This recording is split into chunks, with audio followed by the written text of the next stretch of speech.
کو یاد دہانی کے طور پر کہ بھئی اب تو اتمام حجت ہو گیا، اب بھی کوئی ڈٹر ہے اور کہے کہ نہیں یہ ربا نہیں ہے بینک انٹرسٹ، جس پر اتنی ساری تفصیلات ہمارے سامنے آ چکی اور عدالت کی کارروائیوں کے اندر. اور آپ نے ایک دلچسپ نقطہ نوٹ کیا ہوگا، جو 3 ججز تھے وہ علماء ججز نہیں، اگر وہ بھی اس نتیجے پر پہنچ چکے ہیں اور دلائل کے ساتھ پہنچے دونوں طرف کی باتوں کو سننے کے بعد، تو اب تو یہ ضد اور ہٹ دھرمی اور بے باکی اور ڈٹ جانا اور اڑے رہنے کے سوا کوئی طرز عمل نہیں کہ مالک تیرے ساتھ ہم نے جنگ جاری رکھنی ہے، انا للہ و انا الیہ راجعون. یہ ہے جس کو اب آپ جوڑ لیجئے، جب اللہ اور اس کے رسول کے ساتھ جنگ جاری رکھنے پر ہم تیار ہی رہیں گے معاذ اللہ، تو اب میں جوڑ رہا ہوں یہ جو سیلاب کی طرح کاریوں کا معاملہ ہے، کبھی 2005 کے زلزلوں کی تباہی آتی ہے، کبھی 2010 کے سیلاب کی بات آتی ہے، اور ابھی 2022 کا تو شدید ترین معاملہ ہے. ذرا تنہائی میں بیٹھ کے سوچ لیں، آج ہم اللہ کے ساتھ غداری کے مرتکب تو نہیں ہوں گے؟ اللہ اور اس کے رسول کے ساتھ جنگ کو مسلسل جاری رکھنے کے نتیجے میں یہ اللہ تعالیٰ عذاب ہمیں مسلط تو نہیں فرما رہا، جبکہ قرآن حکیم میں اشارہ میں عرض کر چکا ہوں پچھلی قوموں کے کردار کی بگاڑ اور جرائم پر اڑے رہنے کی وجہ سے اللہ تعالیٰ نے زلزلے، طوفان.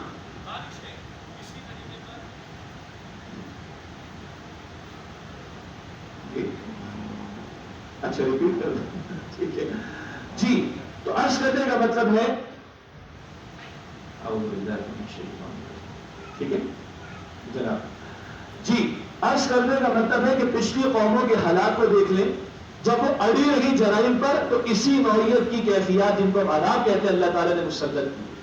ہاں ایک ڈبیٹ چلتی ہے بھئی فزیکل فینومینا ہوتا ہے، زلزلے بھی آتے ہیں، بارشیں بھی ہوتی ہیں، طوفان بھی آتے ہیں، سیلاب بھی آتے ہیں، ہوگا اس کی نفی نہیں،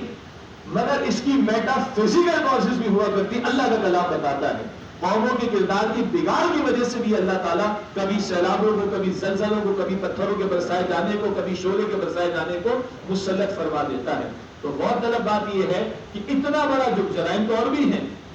یعنی ہم 14 اگست کو سرکاری تقریب میں دیکھ رہے ہیں کہ دنیا کے سامنے وہ پیش کیا گیا جس کے لیے لفظ استعمال کرتے ہوئے میں اپنی زبان کو روک رہا ہوں.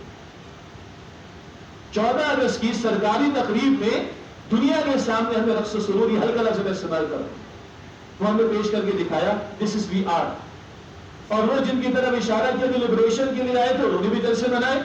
وہاں پر بھی وہ ہلا گلا، وہاں پر بھی وہ تماشا، وہاں پر بھی وہ مخلوط معاملات، وہاں پر بھی وہ جو کانسرٹس کے اندر انداز ہوا کرتے ہیں اداؤں کے، ابھی سارا دھندا وہ چل رہا ہے. یہ سارے جرائم بجا، اور یہ بھی اللہ کے عذاب کو دعوت دینے والی بات ہے. کتنے جرائم کا ذکر کریں، مگر مطلق ایک جرم کو جس کے بارے میں اتنی باتیں ہو چکی اور جس کے بارے میں اتنی عدالتی کارروائی ہو چکی، جس کے بارے میں اتنے فیصلے آ چکے اور دلائل کے ساتھ بات واضح ہو چکی، اور ہم ٹھوک کر اگر کیا منافقت کا معاملہ، ابھی محترم زاہد راجی صاحب نے بھی فرمایا، ہم نے بھی ذکر پہلے کیا، ایک طرف ٹاسک فورس بھی بنا دو کہ جناب ہمیں درامت کے لیے فورس سوچیں گے، اور دوسری طرف سرینڈر بینک آپ کا جا کے جو پٹیشن لے کے کھڑا ہو جائے اور سپریم کورٹ میں کھڑا ہونے کا مطلب کیا ہے کہ پچھلا فیصلہ وہ کل آدم وہ اسٹیٹ کی نظر ہو جائے گا، پھر یہ معاملہ لنگا وان چلتا رہے گا. تو بھارت اس وقت ہم نے جو یہ مہم شروع کی ایک اویئرنیس کے لیے بھی، کیوں آخر کل اللہ کو جواب دینا ہم نے، میرے دین پر آج آتی تھی، میرا حکم ٹوٹتا ہے، تم کہاں گئے تھے، اور جو آپ کے میرے بس میں وہ کر دینا میری اور آپ کی ذمہ داری. کتنے انبیاء تو شہید ہو گئے جن کی بات ماننے والے چند افراد کی سوا کوئی نہیں تھے، وہ اللہ کے کامیاب ہے. ہمارے پاس اگر ہاتھ کی طاقت ہو تو ہم ہاتھ سے بدی کو بدلے. اللہ کے رسول فرماتے علیہ السلام اگر ہاتھ کی طاقت ہی زبان سے بدلو تو زبان کو بھی بند نہیں کی گئی، زبان کی طاقت موجود ہے، منکرات کے خلاف بات اٹھانے کی، آواز اٹھانے کی بات موجود ہے، جس کی آیت کریمہ تلاوت کی گئی، جس کے لیے امت کو کھڑا کیا گیا کہ کنتم خیر امتی اخرجت للناس تأمرون بالمعروف وتنہون عن المنکر. تم بہترین امت ہو جنہیں لوگوں کے لیے، انسانوں کے لیے برپا کیا گیا، تم نیکی کا حکم دو گے، تم بدی سے روکو گے. اس اتنے بڑے منکر کے خاتمے کے لیے ہمیں اپنا حصہ ڈالنے کی کوشش کرنی. منکر بھی چھوٹا منکر نہیں جس کی تباہی ہمارے سامنے ہمارے سر پر مسلط ہے، اور وہ اللہ اور اس کے رسول سے جنگ جاری رہنے کا معاملہ، یہ انداز تو بندہ مومن کو ہلا دیتا ہے. آتے بھائی صاحب نے سورہ نور کی آیت کی طرف توجہ دلائی، ظاہری بات ہے تشریح کا تفصیل کا موقع نہیں تھا. ما لکم لا ترجون للہ وقارا، تمہیں ہوا کیا آخر؟ تمہیں اللہ کی عظمت کا کوئی اعتقاد نہیں؟ اس کے اگر ترجمانی کرے تمہارے نزدیک اللہ کسی پرائرٹی میں ہے کہ نہیں؟ اللہ تمہاری ترجیحات میں آخر کیوں نہیں؟ آپ غور فرمائیے اس ملک کے اندر لوگ بجلی کے لیے کھڑے ہوتے ہیں، پانی کے لیے کھڑے ہوتے ہیں، گیس کے لیے کھڑے ہوتے اگر نہ ملے، اپنا سیلز ٹیکس کا ریٹ کم کروانے کے لیے کھڑے ہو جاتے ہیں، بجلی پر بڑھنے والے ظالمانہ ٹیکسز کو کم کروانے کے لیے کھڑے ہو جاتے ہیں، اپنے سیاست دانوں کی شان میں گستاخی ہو جائے تو پبلک فورم پر بیٹھ کر زبان وہ استعمال کرتے ہیں اپنے سیاستدان کے حق میں اور سامنے والے کی مخالفت میں، کہ میرا گمان بلکہ یقین ہے کہ شریف گھرانے کے لوگ اپنے گھر والوں کے ساتھ بیٹھ کر وہ گفتگو نہیں سن سکتے۔ اور حد یہ ہے کہ جب مخالفت پر آئے تو سامنے والے کو یزیدی قرار دے دیں اور اپنے والوں کو حسینی قرار دے دیں۔ سب کی غیرت جاگتی ہے کہاں؟ یہ گھر میں گلاس ٹوٹتا ہے تو غیرت جاگتی ہے ہماری، یہ چھوٹا سستا ہوتا ہے۔ اگر یہ اسمارٹ فون کی اسکرین ٹوٹے تو غیرت جاگتی ہے، یہ سستا ہوتا ہے بھائی، یہ ڈرائیو ہے میرے پاس، آئی فون ہے تو 14 آنے والا ہے نا مارکیٹ میں، جی تھوڑی بات معلومات ہے مجھے، آپ کے پاس شاید زیادہ ہوں، آئی فون توڑ دے کوئی تو زیادہ غیرت جاگتی، زیادہ غصہ آتا ہے۔ وہ اللہ کے ساتھ جنگ چلتی چلی جا رہی، اس کے رسول کے ساتھ جنگ چلتی چلی جا رہی،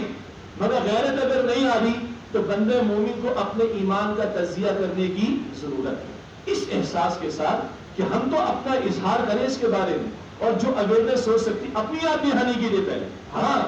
جو بات آئی کہ اگر حکمرانوں میں ول نہیں ہے تو کیا عوام الناس میں ول ہے؟ کہ عوام نے اپنے کئی ذاتی معاملات میں سود کو چھوڑنے کا فیصلہ کر لیا ہے؟ اور سود تو بڑی بات ہے، سیدنا عمر رضی اللہ عنہ فرماتے دعو ربا ریبا، ربا کو چھوڑو، سود کو چھوڑو، ریبا شک بھی جہاں سود کا رہا اس کو بھی چھوڑ دو۔ کیا عوام الناس اس کے لیے تیار ہے؟ یہ تو ہمارے بس میں ہے نا، مطلب میں معاف کیجئے سود پر لون لے کر قرضے لے کر جو ہے وہ گھر بنا رہا ہوں، پلازے تعمیر کر رہا ہوں، گاڑیاں نکلوا رہا ہوں، نہیں اور برانڈیڈ قسم کی چیز آگے، یہ میرے اختیار میں نہ ڈالو۔ تو جو ہمارے اختیار میں ہے اس کے پہلے ہم مکلف ہیں، یہ عوام تک بھی بات ہماری پہنچنی چاہیے، اپنے تک بھی اور آپ تک بھی، عوام تک بھی، کہ اپنی ذاتی حیثیت میں جو بچنا ممکن ہے وہ اپنے آپ کو بچانے کی ہم کوشش کریں۔ پھر معاملہ آتا ہے اجتماعی سطح کا، اجی کیا کرے سرکار نہیں کرتی، کیا اگر حکمران نہیں کرتے، واہ حکمراں گندا پانی پلا رہے، میں کراچی رہتا ہوں، اکثر علاقوں کے اندر پہ پانی نہیں آتا، گورنمنٹ کے نلکیوں کے اندر پانی نہیں ہے لائنز کے اندر، اور جہاں ہے وہاں گدلا پانی آ رہا ہے، تو پیتے ہم لوگ کیا؟ ہم لوگ گندا پانی پیتے؟ بولیے بھائی حکومت میری پی لو نا، جان عزیز ہے، ہم کیا کرتے؟ فلٹر لگاتے، منرل واٹر پرچیز کرتے، ایسے ہی ہے نا، کیونکہ جان عزیز ہے۔ حکومت بجلی نہیں دیتی، کراچی کے حالات آپ لوگوں سے ہم سے پتہ ہے آپ لوگوں کو کیا بیتی ہے وہاں پر اکثر علاقوں کے اندر، تو حکومت بجلی نہیں دیتی تو اندھیرے میں بیٹھے رہتے رات کو، ہم اپنے کمپیوٹر کو چارج نہیں چھوڑ دیتے ہیں کیا؟ ہم مچھروں کو جو کاٹنے دیتے نہیں، حکومت نہیں دیتی تو بھائی کیا کرے، جنریٹر لگاتے ہیں، یو پی ایس لگاتے ہیں اور کچھ اہتمام کرتے ہیں، کیوں؟ جان عزیز ہے نا، کام عزیز ہے۔ تو کبھی کسی نے کہا جو حکمراں پانی نہیں دے رہے